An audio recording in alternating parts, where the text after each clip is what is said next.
नमस्कार दोस्तों, एवरीथिंग अभिषेक YouTube channel पे मैं अभिषेक आप सभी का स्वागत करता हूं। इस वीडियो में आज हम देखने वाले हैं बिहार के भूगोल के बारे में। जो भी जानकारी है वो सभी हम तफसील से जानेंगे। उससे पहले हम आप लोगों को दिल से धन्यवाद करना चाहूँगा, जो जिस तरीके से आप लोगों ने हमारे इस वीडियो को सराहा है, जिस तरीके से हमारे इस वीडियो को पसंद किया है, उसके लिए मैं सदा आपके लिए आभारी रहूँगा और जो है कि आपके लिए और अच्छे से अच्छे कंटेंट बनाने की कोशिश मैं करता रहूँगा। और उसी के सापेक्ष में यह नया एपिसोड, नया वीडियोस लेकर के आया हूं जो कि बिहार के भूगोल को लेकर के है और आए दिन सभी कॉम्पिटिटिव एग्जामिनेशन के लिए बेहद ही महत्वपूर्ण होते हैं। साथ ही साथ आप लोगों ने इस वीडियो को भी बहुत पसंद किया है और आपके लिए मैं बता दूं कि और कई सारे ऐसे वीडियो हैं जिसको अभी तक आप नहीं देख पाए हैं। तो प्लीज वीडियो के डिस्क्रिप्शन में जाइए, वहां पर एक प्लेलिस्ट बना हुआ है। उस प्लेलिस्ट पर जब आप क्लिक करेंगे तो उसमें जितने भी सारे बिहार तथ्य संग्रह से रिलेटेड जितने भी सारे वीडियोस हैं, उन सभी को मैं एक जगह पर रख दिया हूं और उसके जरिए आप अच्छे तरीके से देख पाएंगे। यहाँ आप देख सकते हैं कितना अच्छे अच्छे तरीके से मैं कंटेंट आपके लिए लेकर गया हूं, जिसमें आपके लिए जो मध्यकालीन इतिहास है, प्राचीन इतिहास है, जो कि रेलवे में अक्सर पूछे जाते हैं। उसके बाद आपको देखने को मिलेंगे जो बिहार के प्राचीन इतिहास में जो बिंदुसार, अशोक धर्म, महावीर, सोमवंश, कनवंश, ये सारे कंसेप्ट ये सारे वीडियो में देखने को मिलेंगे।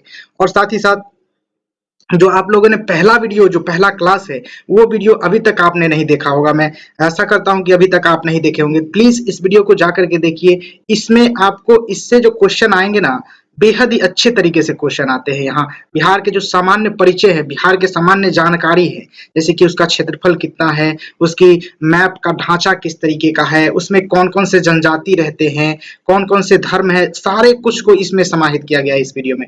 तो क्लास 1 को जाकर के जरूर देखिए और इसमें बेहद ही अच्छे तरीके से हम आप लोगों को बताए हैं कि किस तरीके से बिहार का सामान्य परिचय है, सामान्य स्थिति क्या है बिहार का, उसके बारे में।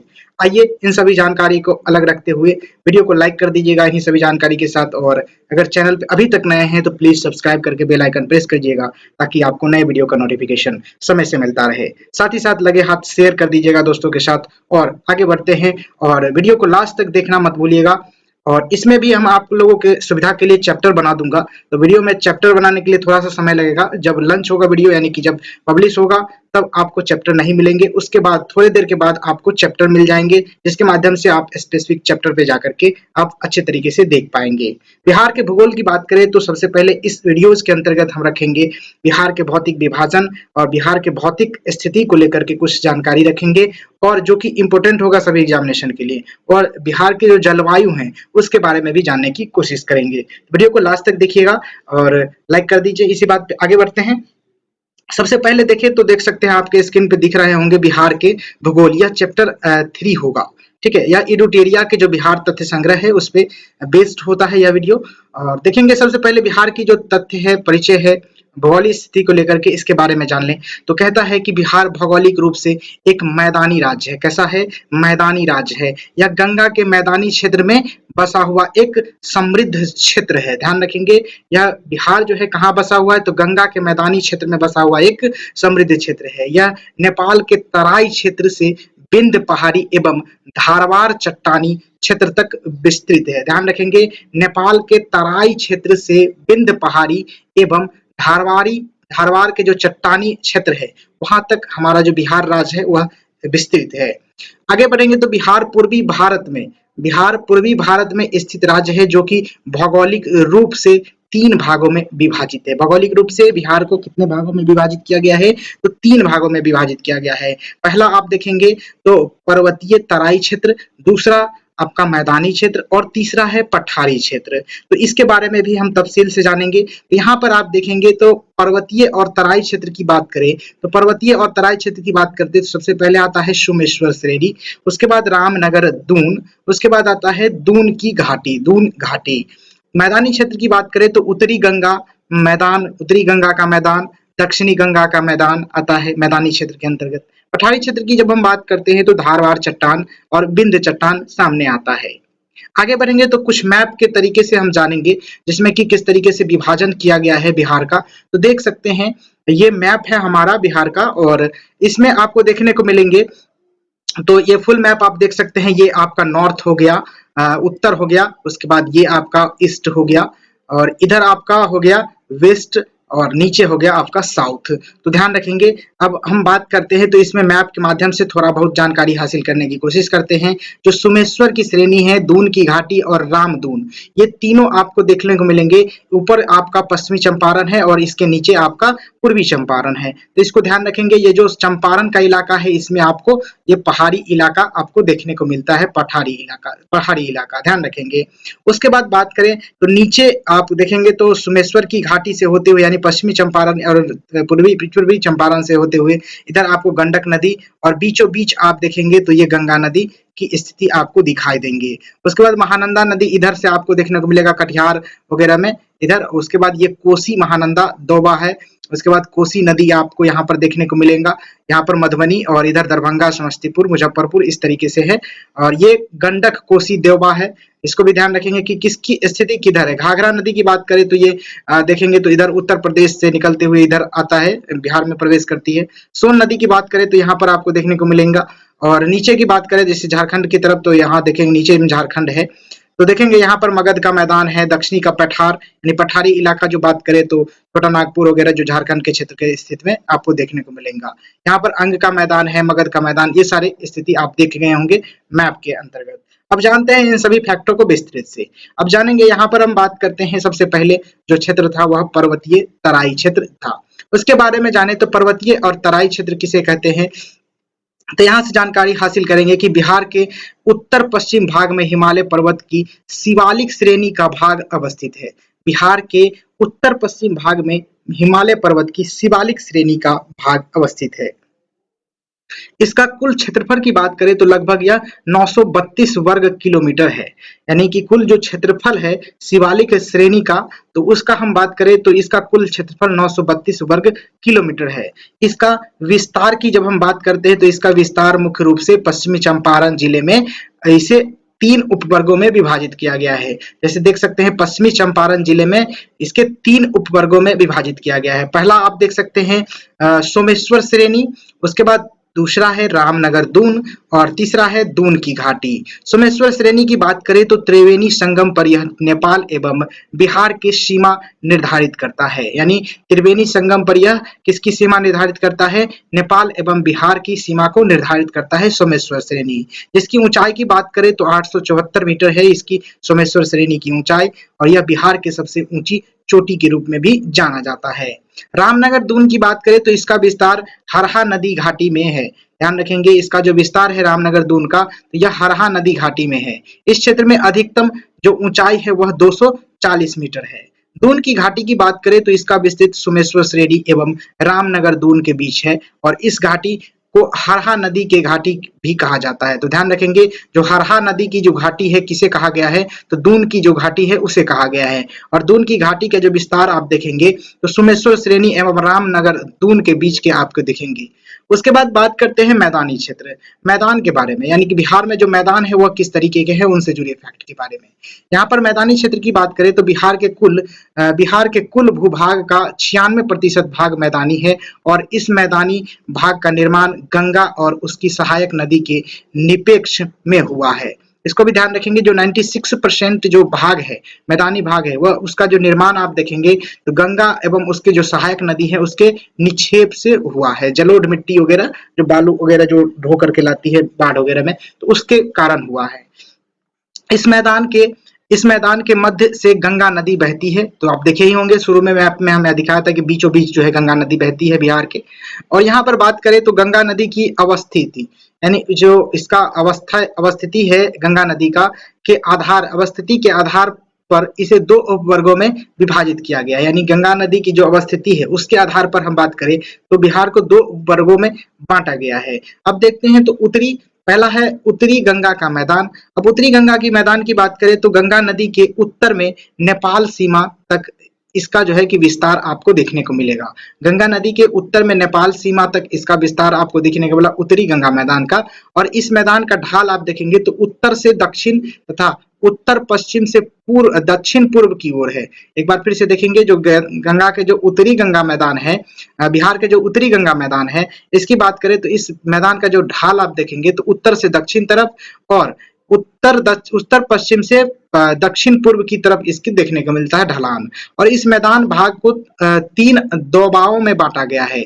दोबाओं से तात्पर्य आप देखेंगे कि दोबाओं किसे कहते हैं। दोबाओं के बारे में जाने तो दोबाओं से तात्पर्य है कि दो नदियों के बीच की भूमि या मैदान को हम क्या कहते हैं, तो दो आब कहते हैं। क्या कहते हैं, दो आब कहते हैं।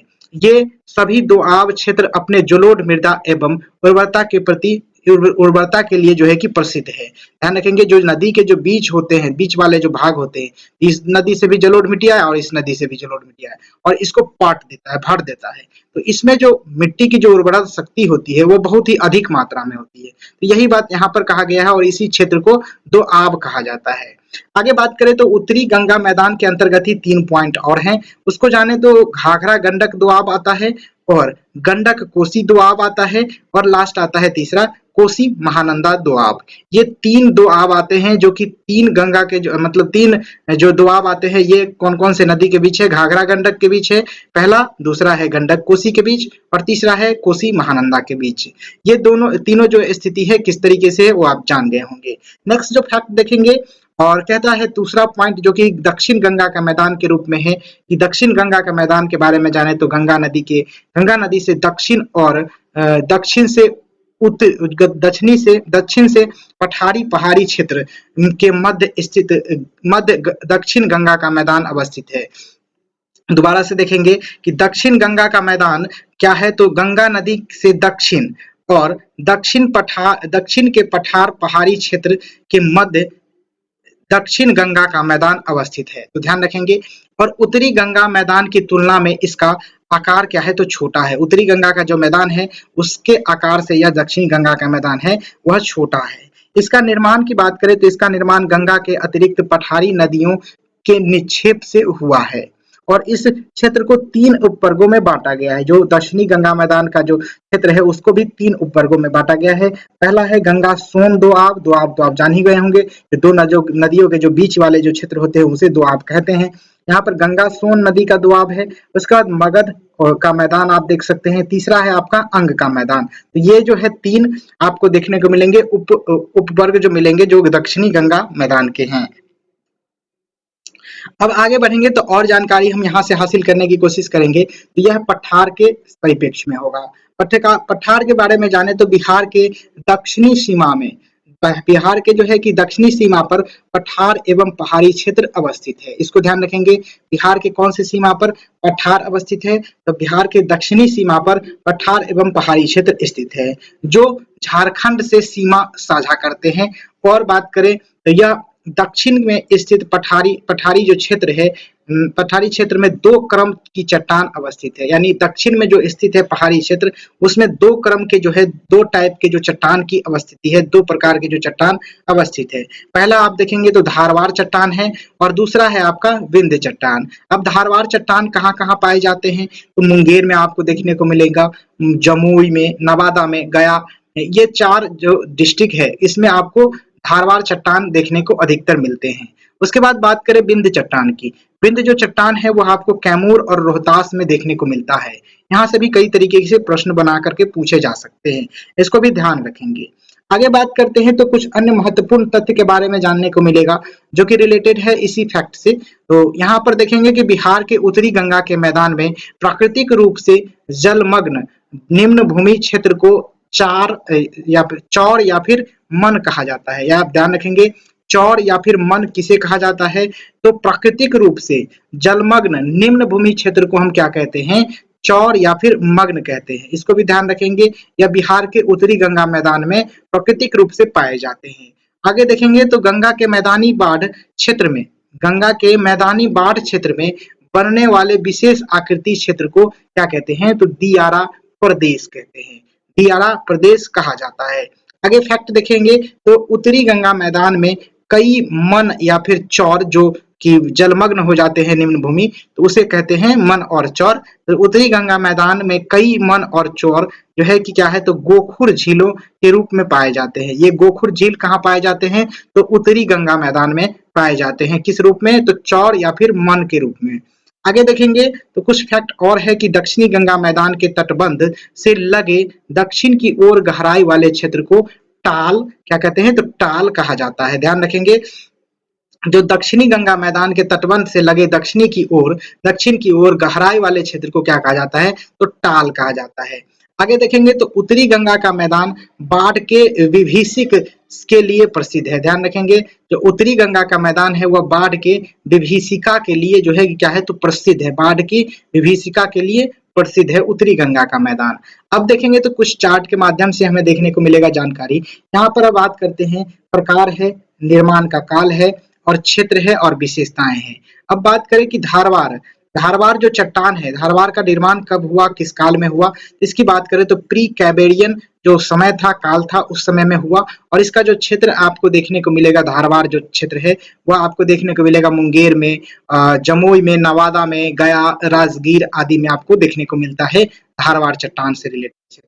उसके बाद बात करें तो इसकी विशेषता के बारे में बात करें तो बिहार के सबसे प्राचीन पहाड़ी क्षेत्र आपको धारवार जो पहाड़ी है उसको, धारवार जो क्षेत्र है, धारवार जो पठार है उसी को कहा गया है। अब बिंद की पहाड़ी या फिर बिंद के बारे में जाने तो ये जो बिंद की जो पहाड़ी है इसके बारे में देखते हैं तो प्री कैम्ब्रियन क्षेत्र में ही, प्री कैम्ब्रियन काल में ही इसका निर्माण हुआ था। और इसका क्षेत्र आपको देखने को मिलेगा कैमूर में, रोहतास में। उसके बाद इसकी फैक्ट के बारे में बात करें, इसकी विशेषता के बारे में बात करें तो दूसरा प्राचीन क्षेत्र, पहाड़ी क्षेत्र आपको इसे कहा गया है, दूसरा प्राचीन पहाड़ी क्षेत्र बिंद को कहा गया है। उसके बाद देखें तो सीमेंट उद्योग के लिए, चूना पत्थर के लिए यह प्रसिद्ध होता है, यानी कि चूना पत्थर सीमेंट बनाने में उपयोग जो होता है उसका उपयोग के लिए यहाँ पर जो है बिंद पहाड़ी है उसका उपयोग किया जाता है। बिंद जो चट्टान होते हैं उसका उपयोग किया जाता है। यहाँ पर आप देखे भी होंगे बिंद चट्टान और धारवार चट्टान, ठीक है, जो पठार के प्रकार हैं। अब देखते हैं, नेक्स्ट है टर्शियरी पठार। टर्शियरी पठार की बात करें तो यह प्लीस्टोसीन जो काल था उसमें आपको इसका निर्माण देखने को मिलता है। इसमें पश्चिमी चंपारण की बात करें तो यहाँ पर आपको यह क्षेत्र आपको देखने को मिलता है टर्शियरी पठार का। उसके बाद बात करें तो इसकी विशेषता को देखेंगे तो सोमेश्वर पहाड़ी स्थित क्षेत्र में आपको देखने को मिलेगा। और सबसे नवीन पहाड़ी क्षेत्र आपको इसी को कहा गया है, टर्शियरी को कहा गया है। टर्शियरी जो पठार है उसको कहा गया है, जो पश्चिमी चंपारण में है।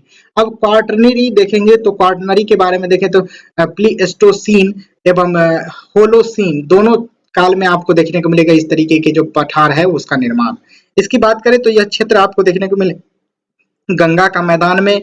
और इससे जुड़ी विशेषता के बारे में जाने तो बिहार का अधिकांश भाग मैदानी है, यानी कि बिहार का अधिकांश भाग कैसा है, तो मैदानी है, और इसी को लेकर के है। तो इसके बाद बात करें तो इसका अगला फैक्ट है कि कृषि के लिए सबसे उपयुक्त होता है यह पठार कौन सा, तो क्वार्टरनरी जो पठार होता है जो कि गंगा का मैदान में पाए जाते हैं, ये सारे जो कृषि के लिए सबसे बेहतर उपयुक्त होते हैं और ये सबसे अधिक है। अधिकांश भाग आपका देखेगा इसी तरीके का है। अब बात करते हैं यहाँ से बिहार की जलवायु के बारे में। बिहार की जलवायु के बारे में जो कुछ फैक्ट है उसको जान लेते हैं जो कि महत्वपूर्ण है। आगे देखेंगे तो किसी क्षेत्र के दीर्घकालिक मौसम और दशाओं, दीर्घकालिक मौसम की औसत दशाओं को जलवायु कहते हैं। तो जलवायु की परिभाषा आप यहाँ से दे सकते हैं कि किसी भी क्षेत्र के दीर्घकालिक मतलब अधिक समय तक मौसम की वहां पर किस तरीके से मिजाज है उसकी औसत हम दशा का निकालें तो उस तरीके के, जिस तरीके का मौसम हमें दिखेगा उस औसत दशाओं के रूप में, तो वहां का जलवायु उसी रूप में कहा जाता है। जैसे कि आप देखेंगे तो बिहार की जलवायु किस तरीके से है, तो उपोष्ण कटिबंधीय मानसूनी जलवायु है। ध्यान रखेंगे, उपोष्ण कटिबंधीय जलवायु बिहार के हैं या फिर मानसूनी जलवायु आप कह सकते हैं। अगला फैक्ट देखेंगे कि किसी क्षेत्र की जलवायु विभिन्न कारकों को प्रभावित करती है, यानी किसी भी क्षेत्र का जो जलवायु है वो विभिन्न कारकों से प्रभावित होती है। यहाँ पर देखेंगे तो बिहार में जलवायु को प्रभावित या फिर निर्धारित करने वाले प्रमुख कारक के रूप में आप जानेंगे, ये निम्नलिखित रूप से हैं। यहाँ पर देखेंगे तो पहला कारक है जो कि अक्षांशीय स्थिति, जिसे उपोष्ण क्षेत्र कहते हैं आप, अक्षांशीय स्थिति, जो कि क्या करता है तो उत्तर में हिमालय पर्वत की उपस्थिति को दर्शाता है। उसके बाद बात करें अगला फैक्ट के रूप में तो देखेंगे तो बंगाल की खाड़ी से दूरी कितनी है, इसकी वजह से भी जलवायु प्रभावित होते हैं। उसके बाद बात करें तो ये उच्चावच है, कितना उच्चावच है, तो ये भी निर्धारित करता है जलवायु को। उसके बाद बात करें तो मानसून का प्रभाव किस तरीके से है हमारे क्षेत्र में, तो वो भी आपको जलवायु को निर्धारित करने में बेहद ही अहम भूमिका निभाता है। आगे बात देखेंगे तो जो कॉन्सेप्ट है यहाँ से निकल के आता है कि बिहार के उत्तरी एवं दक्षिणी भाग में भौगोलिक दशाओं में अंतर के कारण आप जानेंगे। तो विभिन्न भूगोलवेत्ताओं ने बिहार के जलवायु को अलग अलग प्रकार से वर्गीकृत किया है। यानी आपको देखने को मिला उत्तरी बिहार, यानी बिहार के जो उत्तरी भाग है उसमें और दक्षिणी भाग है उसमें आपको मतलब अनेक तरीके के कारण दिखेंगे, भौगोलिक दशाओं में बहुत ही अंतर दिखेंगे। तो इसको मतलब इसको जानने के लिए भूगोलविद ने क्या किया, भूगोलवेत्ताओं ने क्या किया, तो इसको जो है बांट दिया, वर्गीकृत कर दिया इस तरीके से। तो 3 भागों में, पहला कोपेन और दूसरा देख सकते हैं ट्रीवार्था और चौथा तीसरा देख सकते हैं टर्नवेट। तो ये पहला आप देखेंगे तो कोपेन जो क्षेत्र है या किस क्षेत्र में पाया जाता है, तो उत्तरी बिहार और दक्षिणी बिहार में आपको इस तरीके के जलवायु पाए जाते हैं कोपेन का। अब कोपेन की जो संकेत आप देखेंगे तो CWG, उसके बाद दक्षिणी बिहार में आप देखेंगे तो AW। तो ये आपका कोपेन जो जलवायु है उसको निर्धारित करने के लिए संकेत का इस्तेमाल किया गया। उसके बाद त्रिवर्था के बारे में जाने। त्रिवर्था आप देखेंगे उत्तरी बिहार में और दक्षिणी बिहार में किस तरीके से रहेगा जलवायु। तो उत्तरी बिहार की बात करें तो CAW और दक्षिणी बिहार की बात करें तो AW है। उसके बाद थॉर्नवेट के बारे में बात करें तो उत्तरी पश्चिम संकीर्ण क्षेत्र की बात करें तो यहाँ पर जलवायु का जो संकेत है तो देखेंगे तो CBW के रूप में है और विशेष बिहार में आप देखेंगे तो CAW के रूप में। ये सारे फैक्ट है जलवायु के रूप में। ये कई बार एग्जामिनेशन में पूछ दिए जाते हैं यहाँ से कि जलवायु के कितने प्रकार हैं, यानी जलवायु को कितने भागों में वर्गीकृत किया गया है। जब बिहार के जलवायु को यहाँ पर देखेंगे 3 भागों में है, कोपेन है, त्रिवर्था है, उसके बाद थॉर्नवेट है। ये सारे क्षेत्र कहाँ है और इसके संकेत क्या क्या है, इसको आपको देखने को मिल जाए होंगे, जान गए होंगे। इसको 2 बार जरूर देखिएगा, उसके बाद आपको समझ में आ जाएंगे। आगे देखेंगे तो अगला फैक्ट के रूप में देखेंगे तो पहला जो फैक्ट है, इसी फैक्ट के अंतर्गत तो बिहार में समांतर 3 ऋतुएं होती है। बिहार में कितने ऋतुएं होते हैं समांतर, तो 3 ऋतुएं होती हैं। पहला आप देखेंगे तो ग्रीष्म ऋतु है सबसे पहला। जब सूर्य के उत्तरायण की स्थिति होती है तब तापमान में वृद्धि से वायु दाब में कमी आने लगती है तथा मार्च से मध्य जून की स्थिति होती है यह, यानी कि जब उत्तरायण होता है सूर्य तब आपको बिहार में गर्मी का मौसम देखने को मिलता है। और ये जो मौसम है किस महीने से कब तक होता है, तो मार्च से लेकर के मध्य जून तक इसकी स्थिति बनी रहती है। इसके बाद बात करें तो इस मौसम में पश्चिमी और मध्य बिहार में गर्म हवाएं चलती है जिन्हें लू कहा जाता है। ध्यान रखेंगे इस मौसम में पश्चिमी, ध्यान रखेंगे यहाँ से भी क्वेश्चन बनते हैं। इस मौसम में कौन कौन से, तो पश्चिमी और मध्य बिहार में गर्म हवाएं चलती हैं। कहाँ गर्म हवाएं चलती हैं, तो पश्चिमी और मध्य बिहार में गर्म हवाएं चलती है, जिन्हें क्या कहा जाता है, तो लू कहा जाता है। गर्म हवाएं को क्या कहा जाता है, लू कहा जाता है। इस मौसम में तापमान की बात करें तो 32 डिग्री सेल्सियस होता है, इसको ध्यान रखेंगे। 32 डिग्री सेल्सियस अभी के मामले में बात करें तो 42 डिग्री भी सेल्सियस हो जाता है, जो कि गया डिस्ट्रिक्ट के अंतर्गत आपको देखने को मिलेगा। यहाँ पर अभी बताया गया है कि सबसे गर्म स्थान गया है, यहाँ पर भी हमने पहले बता दिया, तो यहाँ पर देखने को मिलेगा कि सबसे गर्म स्थान गया है जहाँ पर आपको 47 डिग्री सेल्सियस तापमान देखने को मिलता है। आगे देखेंगे इसी से रिलेटेड ग्रीष्म ऋतु से रिलेटेड फैक्ट, तो मानसून आने से पूर्व बिहार में बंगाल की खाड़ी से आने वाले उष्णकटिबंधीय चक्रवात के कारण वर्षा होती है। तो मानसून आने के पूर्व बिहार में बंगाल की खाड़ी से आने वाले उष्णकटिबंधीय चक्रवात के कारण जो है कि वर्षा होती है, इसको भी ध्यान रखेंगे। उसके बाद बात करें तो जिसे क्या कहा जाता है, तो नार्वेस्टर कहा जाता है या फिर काल बैसाखी भी हम लोग कहते हैं। तो इसको ध्यान रखें, यहाँ से क्वेश्चन आया था BPSC TRE 2 में आया था। इसको ध्यान रखेंगे, जो मानसून आने से पूर्व, मानसून जो आता है बिहार में उसके पूर्व जो है कि किस तरीके से वर्षा होती है बिहार में, कैसे होती है, तो यह बंगाल की खाड़ी से आने वाले उष्णकटिबंधीय चक्रवात के कारण जो है कि वर्षा होती है, जिसे हम कहते हैं नार्वेस्टर या फिर काल बैसाखी कहा जाता है। दूसरा पॉइंट है वर्षा ऋतु। वर्षा ऋतु की बात करें तो बिहार में आपको देखने को मिलेगा कि जून के मध्य से लेकर के अक्टूबर के मध्य तक आपको वर्षा ऋतु बिहार में देखने को मिलता है। अब बात करें तो बिहार में वर्षा ऋतु के रूप में जाना जाता है किस महीने, तो जून और अक्टूबर के रूप में। उसके बाद बात करें तो बिहार में मानसून का प्रवेश मध्य जून में होता है और बिहार में जुलाई एवं अगस्त में अधिक वर्षा होती है। ध्यान रखेंगे जुलाई और अगस्त में जो है कि बिहार में अधिकतर वर्षा होती है। और मानसून कब प्रवेश करती है बिहार में, तो मध्य जून में प्रवेश करती है। अगला फैक्ट है बिहार में औसत वर्षा की बात करें तो 112 सेंटीमीटर होती है बिहार में औसत वर्षा। यहाँ पर सर्वाधिक वर्षा किशनगंज में दर्ज किया जाता है जहां पर 205 सेंटीमीटर तक वर्षा होती है जिले में। तथा सबसे कम वर्षा की बात करें तो यहाँ पर देखिए तो किशनगंज जिले में सबसे अधिक वर्षा होती है। और सबसे कम वर्षा की बात करें तो औरंगाबाद में आपको सबसे कम वर्षा 101 सेंटीमीटर तक होने की संभावना होती है। तो ये सारे फैक्ट हो गए वर्षा ऋतु से रिलेटेड।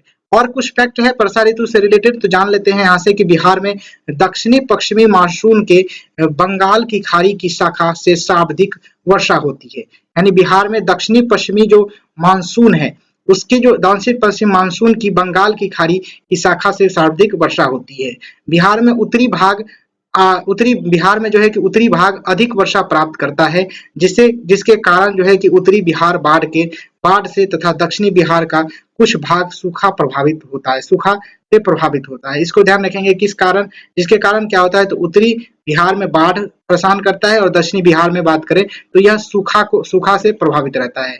उसके बाद देखें तो शीत ऋतु आता है। तीसरा जो ऋतु आता है बिहार में वह शीत ऋतु के नाम से है। शीत ऋतु की बात करें तो इस काल में यह जो काल है यह अक्टूबर से फरवरी तक देखने को मिलता है बिहार में। और मानसून लौटने के साथ बिहार में शीत ऋतु का भी आरंभ हो जाता है, इसको भी ध्यान रखेंगे। अगला फैक्ट है शीत ऋतु से कि बिहार में दिसंबर एवं जनवरी माह सर्वाधिक ठंडक वाला होता है। बिहार में दिसंबर महीना और जनवरी महीना जो होता है सर्वाधिक ठंडक वाला महीना होता है। सर्वाधिक ठंडा जिला की बात करें तो यह गया है और सर्वाधिक गर्मी की बात करें तो यह भी गया ही है। उसके बाद देखें तो दिसंबर जनवरी माह में भूमध्य सागर से आने वाली शीतोष्ण चक्रवात के कारण पश्चिमी एवं मध्य बिहार में हल्की वर्षा होती है। इसको ध्यान रखेंगे जो पश्चिमी एवं मध्य बिहार में जो वर्षा होती है, हल्की वर्षा होती है, वह किस कारण होती है तो दिसंबर से जनवरी माह में क्या होता है तो भूमध्य सागर से आने वाली शीतोष्ण चक्रवात के कारण ये वर्षा आपको देखने को मिलता है। ये बिहार में रबी फसल के लिए लाभदायक होता है। रबी फसल के लिए जो लाभदायक होता है वर्षा वह कौन से जो है कि किस कारण होता है तो देखेंगे तो यह शीतोष्ण चक्रवात के कारण होता है जो कि भूमध्य सागर से आने वाले होते हैं। आगे देखेंगे तो अत्यधिक ठंड बिहार में रबी फसल के लिए काफी लाभदायक होता है। अत्यधिक ठंड जो है कि बिहार में होता है इसके लिए किस फसल को लाभ पहुंचता है तो रबी फसल को लाभ पहुंचता है। अब बात करते हैं बिहार में कृषि जलवायु के क्षेत्र के बारे में। बिहार में कृषि जलवायु क्षेत्र के बारे में बात करें तो यहाँ से फैक्ट निकल के आता है कि बिहार में कृषि की दशाओं एवं फसल वर्गीकरण के आधार पर कृषि जलवायु क्षेत्र को 3 वर्गों में विभाजित किया गया है। दक्षिणी बिहार के तीसरे वर्ग को 2 उपवर्गों में विभाजित किया गया है, इसको भी ध्यान रखेंगे। दक्षिणी बिहार को यानी तीसरे वर्ग को 2 उपवर्गों में विभाजित किया गया। दक्षिणी बिहार के तीसरे वर्ग को जो है कि 2 उपवर्गों में विभाजित किया गया है। अब जानते हैं यहाँ से जो कौन-कौन से अलग अलग जो जोन बांटा गया है वह किस तरीके से वर्गीकृत किया गया है जो कृषि को लेकर के है, यानी बिहार में कृषि जलवायु क्षेत्र को लेकर के है। तो पहला जोन आप देखेंगे तो पहला जोन के अंतर्गत आप देखेंगे तो पश्चिमी चंपारण, पूर्वी चंपारण, सीतामढ़ी, शिवहर, मधुबनी, दरभंगा, मुजफ्फरपुर, गोपालगंज, सिवान, सारण, वैशाली, समस्तीपुर, बेगूसराय, ये सारे डिस्ट्रिक्ट आपका पहला जोन में आता है। ऊपर आपको दिख रहे होंगे नेपाल है उत्तर में। और यहाँ पर आपको सेकंड जोन में दिखेंगे। सेकंड जोन में आप देख सकते हैं सुपौल है, अररिया, किशनगंज, मधेपुरा, पूर्णिया, कटिहार, सहरसा, खगड़िया, ये सारे जिले जो है सारे डिस्ट्रिक्ट है यह सेकंड जोन के अंतर्गत आता है। अब बात करते हैं जो पश्चिमी जोन है। पश्चिमी जोन आप देखेंगे तो 2 भागों में विभाजित किया गया है, जोन 3 और जोन 3A और जोन 3B। जोन 3A के रूप में आप देखेंगे तो लखीसराय, शेखपुरा, जमुई, बांका, मुंगेर और भागलपुर को रखा गया जोन A में, थर्ड के A में। और जो तीसरा जोन का B है उसमें बक्सर, भोजपुर, पटना, अरवल, जहानाबाद, नालंदा, नवादा, गया, औरंगाबाद, रोहतास और कैमूर को रखा गया है जोन 3B में। तो ये आपको देखने को मिलेगा जो झारखंड से सटा हुआ जिला सब है उसमें आपको देखने को मिलेगा। आगे देखेंगे तो कुछ और फैक्ट के रूप में आप देख सकते हैं, यहाँ पे चार्ट के माध्यम से बताया गया है। यहाँ पर जोन 1 में देखेंगे तो 13 जिले हैं, जोन 2 में 8 जिले हैं और जोन 3A में बात करें तो 6 जिले हैं और जोन 3B में बात करें तो 11 जिले। यानी जोन 3 की बात करें तो जोन 3 में 17 जिले हैं टोटल, जोन 2 में बात करें तो 8 है और जोन 1 में 13 जिले हैं। ये जानकारी आपको अच्छा लगा होगा। यहाँ से आप इसको ध्यान में रख सकते हैं। आगे देख सकते हैं कि इसके अगला फैक्ट के रूप में देखें तो विभिन्न कृषि जलवायु क्षेत्र की विशेषताओं को निम्नलिखित सारणी में देखा जा सकता है। यानी इस सारणी के जरिए हम देखेंगे कि विभिन्न जो कृषि जलवायु क्षेत्र है उसकी क्या क्या विशेषता है। तो जोन 1 की बात करें जो कि उत्तर पश्चिमी क्षेत्र में पाया जाता है, तो उत्तर पश्चिमी क्षेत्र में जो जोन पाया जाता है, जोन 1 जो कृषि जलवायु क्षेत्र है, उसकी बात करें तो इसकी विशेषता आपको देखने को मिलेगा कि इस क्षेत्र में औसत वर्षा की बात करें तो 104 से लेकर के 145 सेंटीमीटर तक होता है।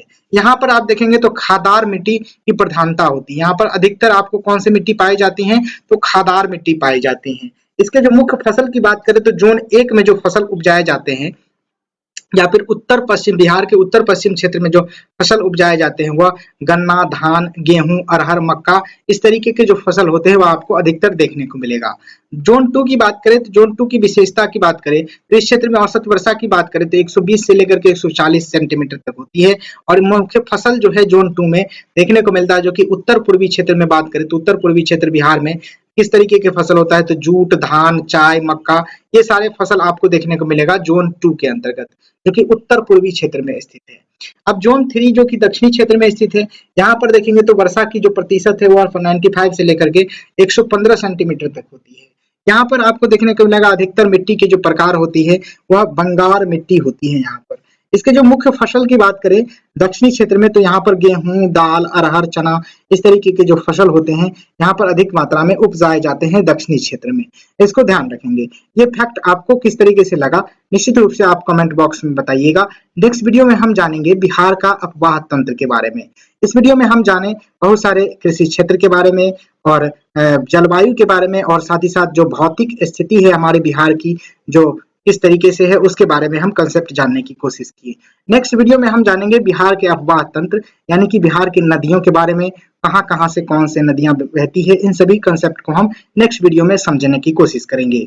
तो अगला वीडियो देखने के लिए प्लीज आप सब्सक्राइब कर लीजिए, बेल आइकन प्रेस कर लीजिए ताकि आपको नए वीडियो का नोटिफिकेशन समय से मिल सके। Thank you for watching this video. जय हिंद, वंदे मातरम।